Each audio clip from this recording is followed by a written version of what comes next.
Hello बच्चों, welcome to my YouTube channel. हम लोग अपनी सीरीज़ को कंटिन्यू करेंगे। जो ट्रिग्नोमेट्री पे मैं बात कर रहा था उसी को हम लोग कंटिन्यू करेंगे। तो कहाँ से स्टार्ट करना था, लास्ट क्वेश्चन जो हम लोगों ने देखा था उसी को हम लोग कंटिन्यू करेंगे। तो देखें जरा, एक क्वेश्चन दिया है कि if zero is less than alpha one alpha two alpha n is all greater than equal to zero but less than equal to pi by two, and if tan alpha one tan alpha two tan alpha three up to tan alpha n equals to one दिया हुआ है, then उसने मुझसे cos alpha one cos alpha two cos alpha three up to cos alpha n की value पूछी है। इस type की कैटेगरी में कुछ नहीं करना होता है हम लोगों को, सिंपली क्या करना है, तरीका समझें। जीरो से लेके पाई बाई टू के बीच में कोई भी अगर कुछ भी दिया है तो सिंपल एक वैल्यू एज्यूम कर लो। मैंने कहा कोई भी वैल्यू एज्यूम करनी है तो कहाँ वैल्यू एज्यूम करें, तो उन्होंने कहा एक वैल्यू एज्यूम कर लो जो सूट करती हो हम लोगों को जीरो से पाई बाई टू के बीच में। तो मैंने कहा कि यहाँ पर लेकिन एक चीज़ ध्यान रखें, यहाँ पर जब हम वैल्यू एज्यूम करेंगे तो कुछ कंडीशन है। वो कंडीशन ये है कि जब मैं यहाँ पर alpha one alpha two alpha n की वैल्यू एज्यूम करूँगा तो उसका जो प्रोडक्ट है टेन लेने के बाद वो वन आना चाहिए। तो मुझे दिखता है, मुझे मालूम है कि टेन पाई बाई फोर की वैल्यू वन होती है और वो जीरो से पाई बाई टू के बीच में होता है ऑलवेज। तो मैं सिंपल क्या करूँगा कि alpha one alpha two alpha three up to alpha n इन सबको पाई बाई फोर मान लूँगा। तो बताओ ten pi by four, simple अपनी कंडीशन फुलफिल हो गई। क्या हो गई, टेन पाई बाई फोर और मेरी ये हो गया tan pi by four tan pi by four tan pi by four up to चलता जाएगा। तो ये सब क्या रिजल्ट देगा, वन देगा। तो मेरे पास ये कंडीशन हम लोगों को बहुत काम आएगी जब भी हम इस टाइप से क्वेश्चन करते हैं कोई भी। तो इस टाइप से हम लोगों को ये तरीका बहुत काम आने वाला है। तो यहाँ पर अब क्या होगा समझें कि जब यहाँ पर कंडीशन फुलफिल हो गई तो यानी कि alpha one alpha two alpha three की वैल्यू जो हमने मानी है वो बिल्कुल सही है। तो अब हम फाइनली क्या करेंगे, यहाँ पर पुट करेंगे। तो ये बनेगा cos pi by four cos pi by four cos pi by four up to cos pi by four. हमें पता है कॉस पाई बाई फोर की वैल्यू कितनी होती है, वन अपॉन रूट टू। तो one upon root two one upon root two one upon root two up to one upon root two, n terms तक जा रहा है।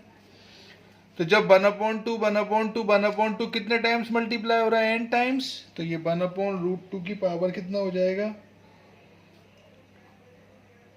वन की पावर तो कुछ लिखने का मतलब ही नहीं है तो एन लिख दो इसको।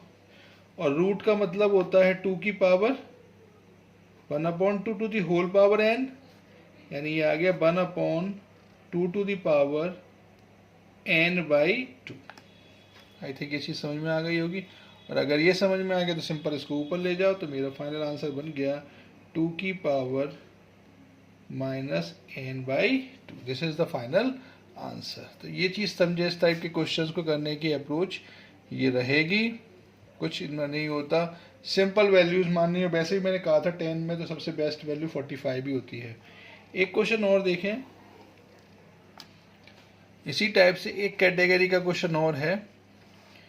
कभी भी इस टाइप से कोई क्वेश्चन, चलो यहीं पे बता देता हूँ। एक क्वेश्चन और आया था एग्जाम में, एनडीए में। कैसे आया था क्वेश्चन, वो ये कह रहा था कि sine square 5 degree, sine square 10 degree, sine square 15 degree, sine square 20 degree up to sine square 90 degree. इसकी वैल्यू पूछी थी उसने 7 8 9 19/2। ये स्पेशल कैटेगरी का क्वेश्चन है। कभी भी साइन स्क्वायर की सीरीज हो या कॉस स्क्वायर की सीरीज हो, तरीका क्या लगाना है। साइन स्क्वायर की सीरीज, कॉस स्क्वायर की सीरीज, ध्यान रखें साइन स्क्वायर की या कॉस स्क्वायर की सीरीज हो, प्लस हो रहा हो तो ये मेथड बहुत काम आने वाला है। कि देखो यहाँ 5 से स्टार्ट हुआ, 5 का डिफरेंस है। तो एक चीज़ तो कंफर्म है कि साइन 5 यहाँ पर जाएंगे तो 90 से पहले कौन आएगा, 85। 85 तक अगर मैं 5 से लेके 85 तक जाऊंगा तो टोटल टर्म्स कितनी होंगी? ऑब्वियस सी बात है, 5 का 85 में डिवाइड करो कितना आएगा? 17 टर्म्स। 17 टर्म्स में मेरे पास, नहीं 5 17, हाँ ये मेरे पास टोटल टर्म्स कितनी है? 18 टर्म्स है। अगर मैं यहाँ पर 17 टर्म्स मतलब 85 तक अगर मैं जाऊँगा तो 85 तक जाने से मेरे पास एक चीज़ तो कंफर्म है, वो क्या होगी? तो देखो यहाँ पर एक चीज़ होगी कि अगर मैं यहाँ पर बात करूँ 17, ये तो पकड़ लो sin 90 तो 1 होता है, तो ये फाइनली 1 लिख दो इसको। अब मैं 5 से लेके 85 तक जा रहा हूँ, तो 5 से लेके 85 तक जाऊँगा तो मेरे को टोटल 17 टर्म्स मिल रही हैं। 5 का डिवाइड की 85 में तो 17 टर्म्स हो गई, लेकिन एक मिडिल टर्म ऐसी होगी जो 45 होगी। 45 अगर मिडिल टर्म होगी, क्योंकि 5 10 15 20 25 30 35 40, ये मेरे पास कितनी टर्म्स हो गई? 8 टर्म्स इधर 8 टर्म्स उधर, यानी टोटल जो मिड वैल्यू होगी वो होगी 45 की।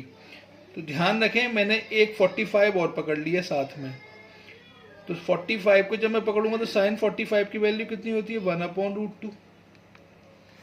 1/√2 का स्क्वायर हो जाएगा, क्योंकि यहाँ तो स्क्वायर होगा ना, 1 का स्क्वायर तो 1 ही होता है। और 1/40 मतलब साइन 45 की वैल्यू कितनी होती है? 1/√2। और 1/√2 का स्क्वायर कितना होता है? 1/2। अब समझे क्वेश्चन, साइन स्क्वायर की सीरीज हो या फिर कॉस स्क्वायर की सीरीज हो, प्लस हो रहा हो, तो जब भी कोई दो एंगल का सम 90 डिग्री हो जाए तो उसकी वैल्यू 1 होती है।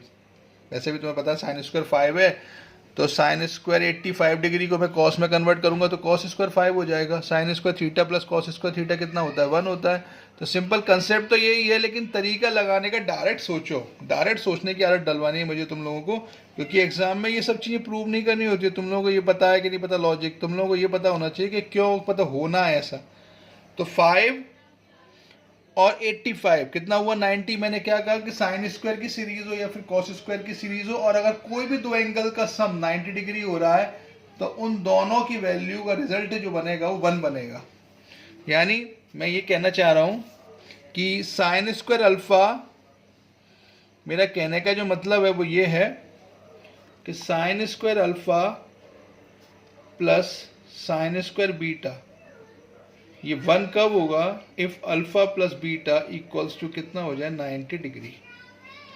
यानी कोई भी दो एंगल्स इस तरीके से हों कि इनका सम कितना हो जाए? 90, तो उसका फाइनल आंसर 1 होगा। मैं ये कहना चाह रहा हूँ। ऐसे कॉस स्क्वायर में लगेगा, सेम फॉर कॉस स्क्वायर। चलो, तो अब मैं यहाँ पर बात करता हूँ क्वेश्चन में क्या करूँगा मैंने कहा 5 पकड़ो, यहाँ से 85 पकड़ो, 85 और 5 कितना हुआ? 90, यानी ये 1 हो गया।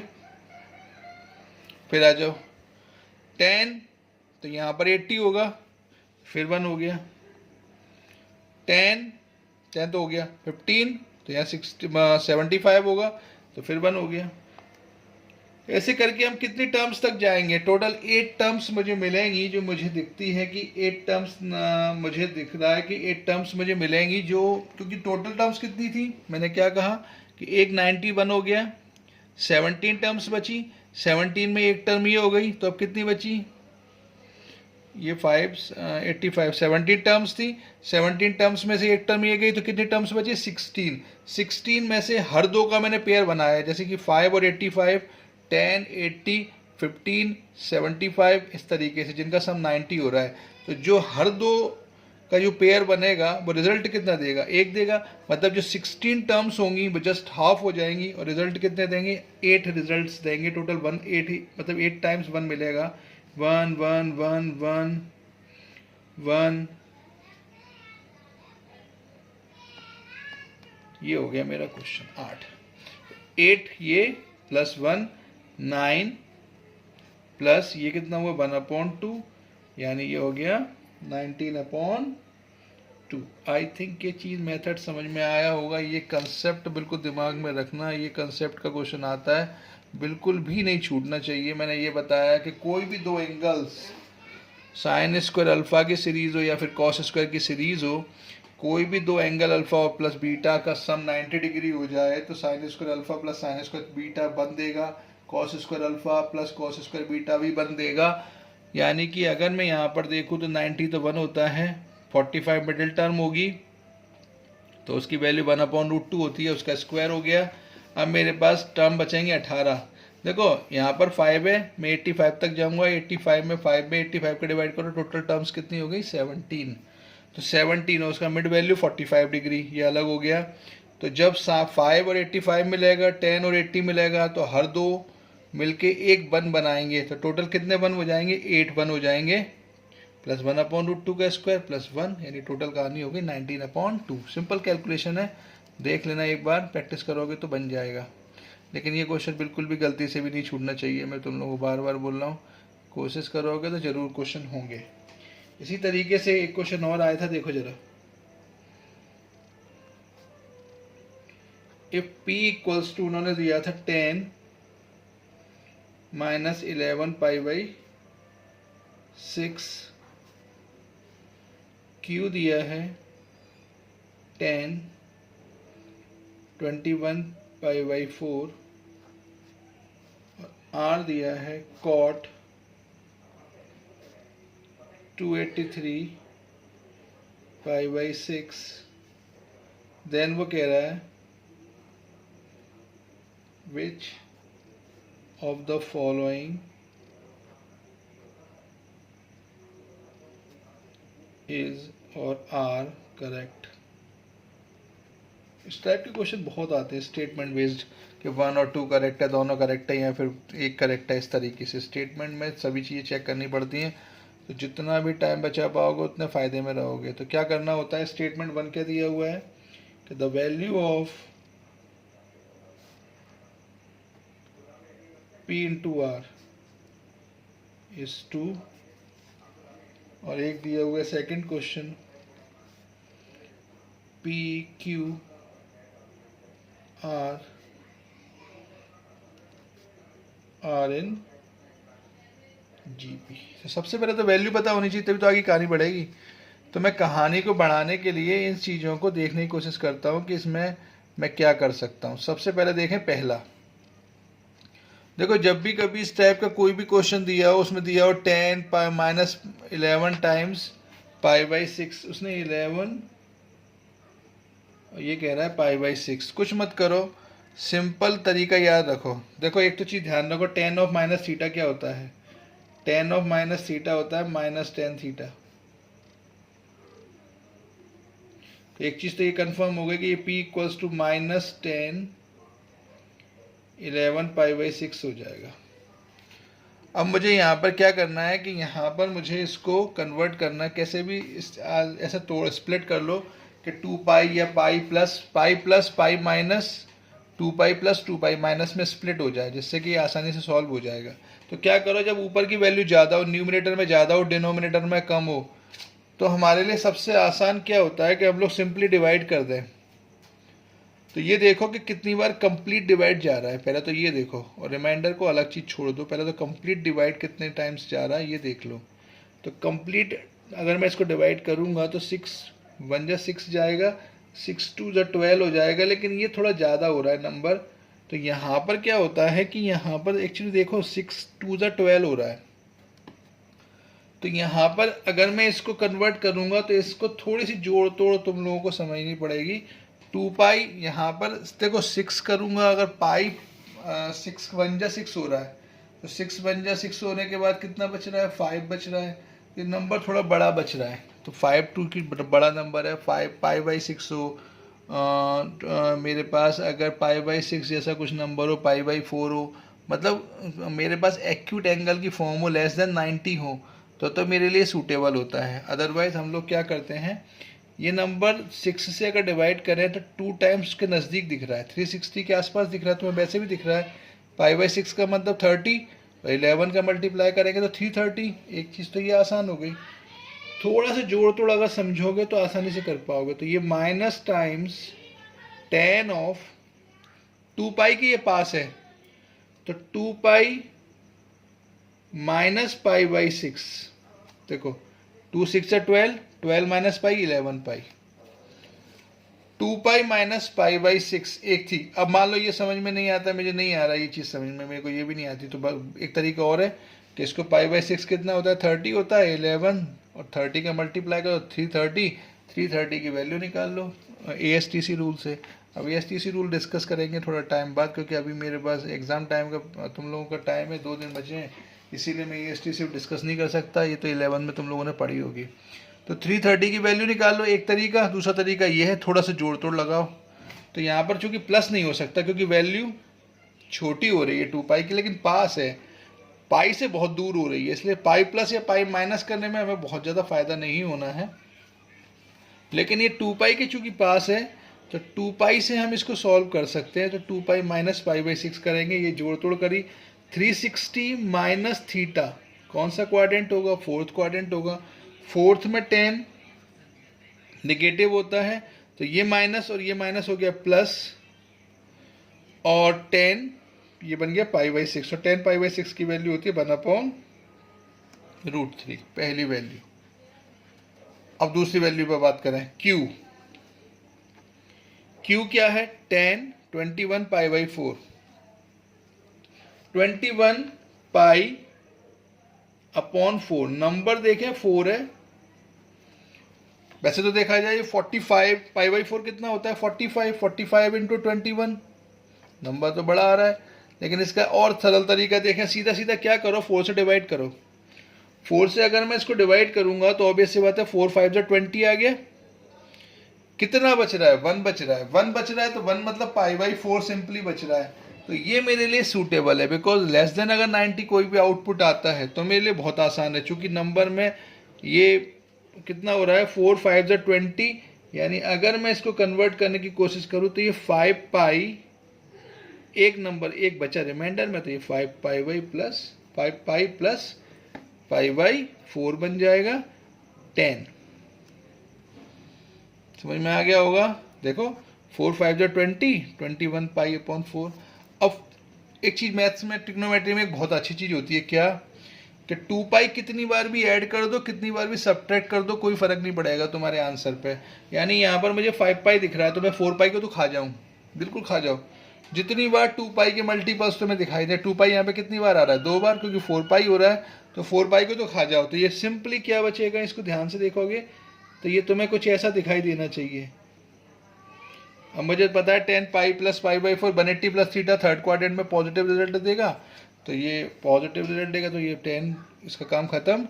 और 10 पाई बाई 4 कितना होता है, 1 होता है, तो Q की वैल्यू आ गई 1। चलो अब लास्ट में देखें, R है कॉट ऑफ 283 पाई अपॉन 6। अब ये नंबर तो बहुत ही बड़ा है, क्योंकि पाई बाई 6 30 होता है, 30 का मल्टीप्लाई 283 में करेंगे। उससे अच्छा तरीका क्या है मेरे पास, क्या मैं सिंपल डिवाइड कर दूं फिर से।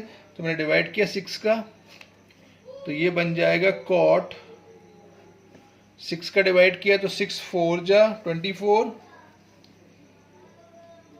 और 43, तो 6 7 जा 47। अब कितना बचा, 1 बचा, तो डायरेक्ट खत्म कर दो, तो ये हो गया 47 pi plus pi by 6। 47 pi plus pi by 6, obvious सी बात है यही होगा नंबर।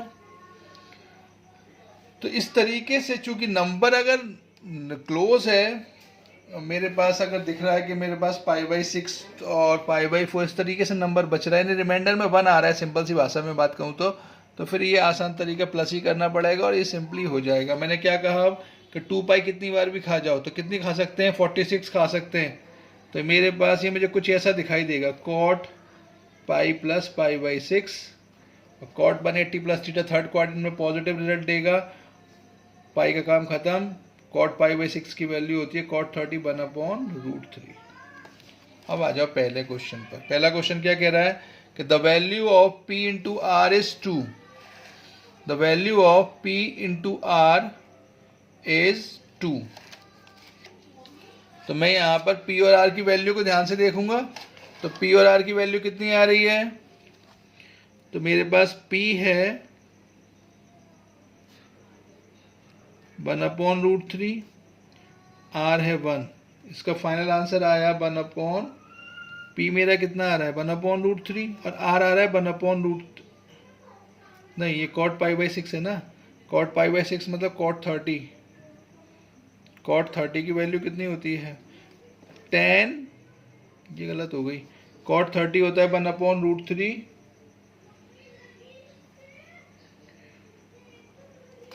पाई बाई 6, कॉट 30 होता है √3,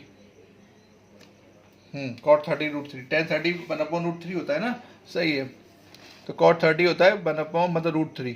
तो बताओ P इंटू आर, आर की वैल्यू कितनी है √3, तो ये सिंपली √3 से √3 कट गया तो 1 आ गया। तो P into R, the value of P into R is 2, मतलब ये स्टेटमेंट, जबकि P इंटू आर की वैल्यू कितनी आ रही है 1, यानी ये स्टेटमेंट गलत हो गया। समझ में आ गया होगा। कॉट 30 10 30 होता है 1/√3 और कॉट 30 होता है √3। ये वैल्यूज तो बेटा तुम लोगों को याद होनी चाहिए, हमें तो याद करनी नहीं है, कभी कभी थोड़ा बहुत तो कन्फ्यूजन हो जाता है इसमें, जनरली तो याद तुम्हें होनी चाहिए। PQR, RNGP। अच्छा ये बताओ 1/√3, 1 और √3 तीन टर्म्स हैं, 1/√3, 1 और √3। अगर तुम इन तीन टर्म्स को ध्यान से देखोगे तो ये ऑलवेज तुम्हें जीपी में ही दिखाई देंगी, क्योंकि इनका कॉमन रेशियो कितना आ रहा है, ऑलवेज देखो 1/√3/√3/1, कॉमन रेशियो ऑलवेज आएगा, आर आएगा √3, इसका मतलब ये ऑलवेज क्या बना रही है जीपी। तो ये स्टेटमेंट करेक्ट है, second statement is correct and the first statement is wrong. Therefore इस तरीके से तुम इस टाइप के क्वेश्चंस को आसानी से कर सकते हो। ध्यान से क्वेश्चन को देखो, ये आई थिंक ये क्वेश्चन बहुत बढ़िया था, और ये मुझे लगता है ये क्वेश्चन आया था 2015 में। ये बहुत अच्छे क्वेश्चंस हैं जो मैं बता रहा हूँ, एक कैटेगरी, कुछ स्पेशल कैटेगरी के क्वेश्चन है जो तुम लोगों को बनने ही चाहिए। तो ये 2015 का क्वेश्चन है, चेक कर लेना। मेथड मैंने तुम लोगों को समझा दिया है, बिल्कुल इसी तरीके से इस क्वेश्चन को करना है। पहला स्टेटमेंट रॉन्ग है, दूसरा स्टेटमेंट करेक्ट है। समझ में आया होगा। चलो बात करें जरा कुछ और क्वेश्चंस अगर देखने हो, देखें।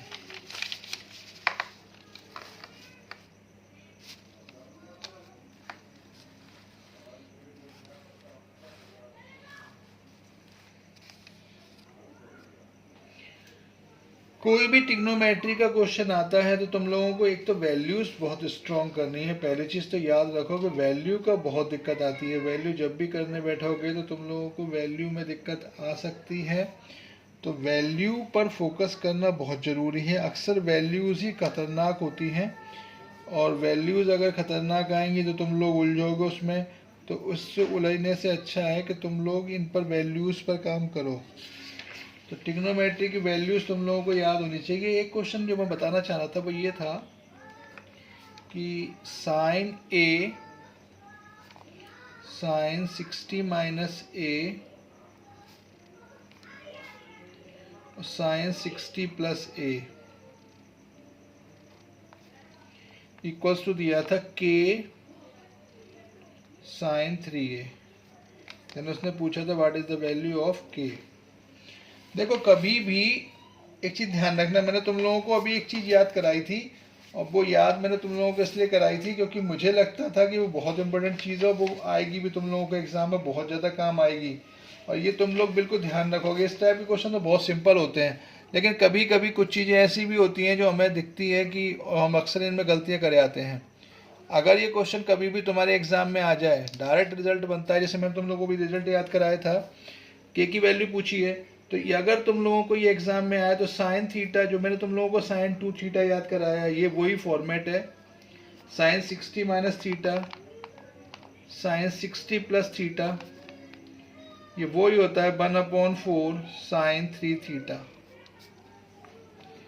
दूसरा रिजल्ट अगर इसी में याद करना है, कॉस थीटा, डायरेक्ट अब ऐसे याद रखो क्योंकि टाइम कम है। बनाने का तो बिल्कुल सोचना ही नहीं है एग्जाम में, वैसे भी ये क्वेश्चन बनाने का मतलब ही नहीं होता, टाइम कंज्यूमिंग क्वेश्चंस होते हैं ये 11th में ही, वो भी आर डी शर्मा में थोड़ा बहुत क्वेश्चंस, जिसने आर डी शर्मा लगाई होगी वही जानता होगा इस टाइप के क्वेश्चंस।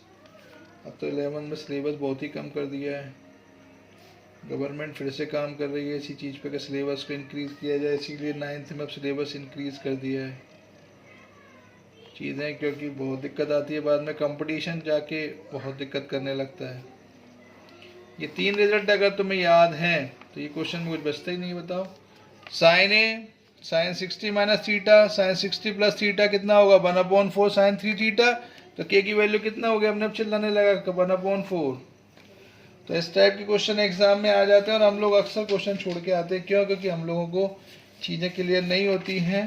तो छोटी छोटी चीज़ें हैं जिन पर तुम लोगों को काम करना है। अगर ये तुम लोग कर लोगे तो आसानी से क्वेश्चन को कर पाओगे।